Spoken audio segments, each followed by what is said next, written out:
Bom dia, boa tarde ou boa noite. Meu grupo irá falar sobre radioatividade e nós somos constituídos por Leonardo Lorenzo, Letícia Maria, Marina Torres, Hilary Mirella e Fernanda Pinheiro. Todos nós somos estudantes da turma F18. Para entendermos o conceito de radioatividade, primeiro temos que entender o conceito de radiação. A radiação é uma energia que se espalha de um ponto até outro, podendo ser propagada no vácuo ou em qualquer material, podendo ocorrer através de uma onda eletromagnética ou de uma partícula. Em toda parte existe radiação e estamos expostos, sendo essa natural ou não, como por exemplo, elementos que emitem radiação, o Sol, a Terra, um celular, um rádio, uma TV e um micro-ondas. A radiação ionizante tem a capacidade de modificar o átomo. Enquanto em contato com o C, ela pode alterar o DNA das células, levando a mutações, desenvolvimento de cânceres ou até mesmo a morte dessas. A radioatividade nada mais é do que a habilidade e a ação da radiação. É uma reação nuclear de decomposição espontânea. Isso significa que um nuclídeo instável se decompõe em mais um estável, enquanto ao mesmo tempo emite radiação. O nuclídeo filho que resulta dessa desintegração pode não ser estável e, portanto, se desintegra em um terceiro que pode então continuar o processo até que um nuclídeo estável seja finalmente produzido. Os sucessivos nuclídeos de um grupo de desintegração conformam uma série de família radioativa. Os fenômenos radioativos começaram a ser descobertos em 1896 pelo cientista francês Anthony Henry entre 1852 e 1908. No entanto, as suas descobertas só foram possíveis graças aos estudos anteriores sobre os raios-x. Assim, vejamos primeiro como os raios-x foram descobertos e qual a sua relação com a descoberta da radioatividade. Acontecimentos importantes que marcaram o acaso do século passado. Em 1885, o físico alemão Wilhelm Kohn descobriu de maneira acidental um novo tipo de raio que possibilitava ver dentro do corpo humano. Como esse cientista não sabia exatamente a natureza desses raios, ele denominou como raio-x. Certa noite, ele estava no seu laboratório, onde havia uma ampola de Crüger, um tubo de vidro vedado que tinha no seu interior gases em pequena quantidade a baixa pressões, e em suas extremidades haviam dois eletrodos, isto é, peças metálicas ligadas a uma fonte de energia externa que estabeleciam diferença de potência passando corrente elétrica pelos gases dentro do tubo. A ampola de Crüger estava coberta com um cartão preto e as luzes do seu laboratório estavam apagadas. Então, ele notou que havia uma tela recoberta com platônio cianeto de bário que estava por acaso dentro do seu laboratório e ela começou a brilhar quando ele ligou a ampola. O platônio cianeto de bário é uma substância fluorescente que significa que ela emite luz visível quando absorve energia de uma determinada fonte, mas cessa depois que a fonte é desligada. Depois de fazer vários testes, ele chegou à conclusão de que os raios vindos da ampola atingiam um platônio cianeto e ele notou também que eles sofriam um desvio de campo elétrico. E o mais impressionante é que eles poderiam sensibilizar uma chapa fotográfica, permitindo que visse os ossos de sua mão. A descoberta de Röntgen levou Becquerel, no início do ano de 1896, a testar a hipótese de que as substâncias fosforescentes, substâncias que emitem luz visível depois de absorver energia de outra fonte, mas que, ao contrário das substâncias fluorescentes, continuam emitindo luz por algum tempo, mesmo depois que a fonte de energia é desligada. E ele chegou na conclusão que as fluorescentes e as fosforescentes também emitiriam raio-x. Ele fez isso deixando ao Sol amostras de minério de urânio e o sulfato duplo de potássio e a uranila desidratada. Em seguida, ele colocou essas amostras em contato com um filme fotográfico envolvido por um velcro preto para ver se elas impressionaram o filme e assim emitem o raio-x.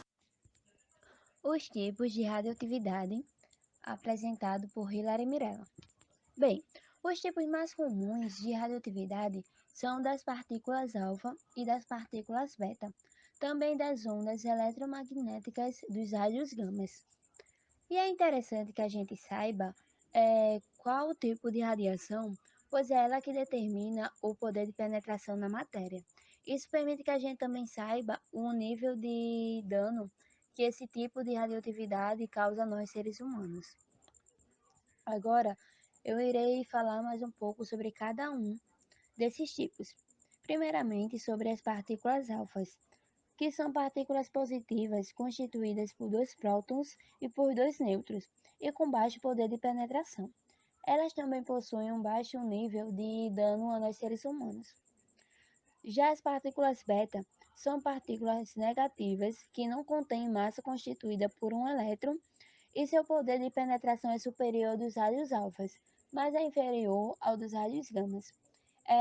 Elas possuem um nível médio de dano ao ser humano, enquanto os raios gamas, que são ondas eletromagnéticas de alta energia, por não serem partículas, elas não possuem massa e sua capacidade de penetração é superior dos raios X.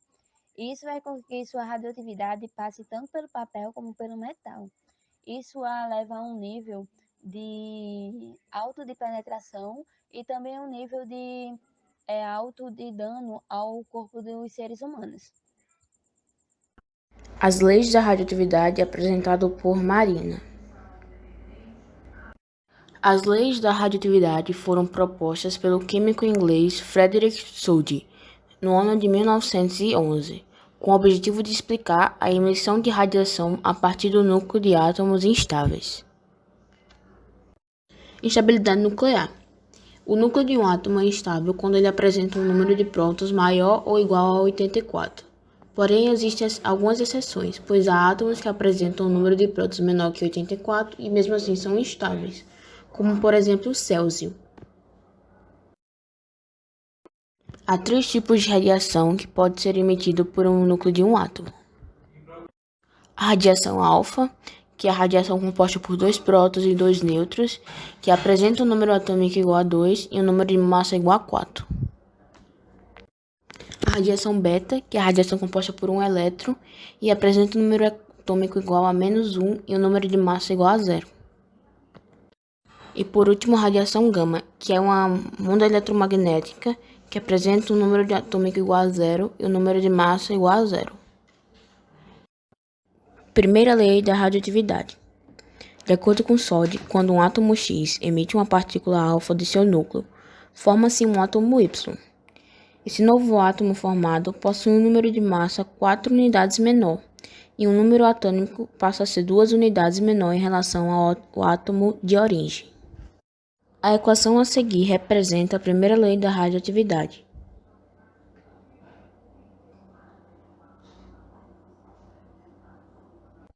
Segunda lei da radioatividade.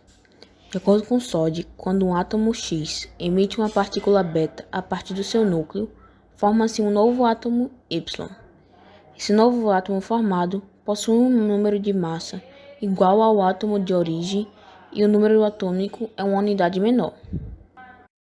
A equação a seguir representa a segunda lei da radioatividade.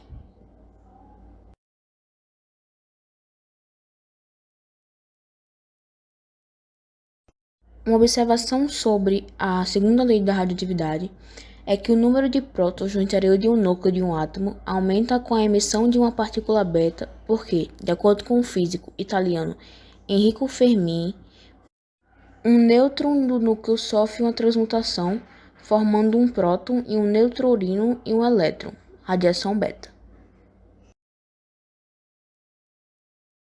Boa tarde, eu me chamo Fernanda e vou falar um pouquinho sobre os acidentes, alguns dos acidentes envolvendo a radioatividade.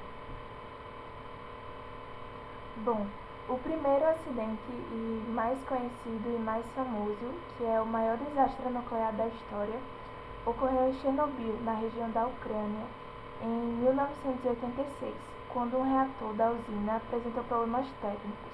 liberando uma nuvem radioativa com 70 toneladas de urânio e 900 de grafite na atmosfera. Esse acidente é responsável pela morte de mais de 2 milhões de pessoas. Após a explosão do reator, vários trabalhadores foram enviados ao local para combater as chamas sem equipamentos de segurança, ocasionando a morte de todos eles. A construção da cápsula envolvendo o reator depois do acidente foi mal feita e foi feita na urgência.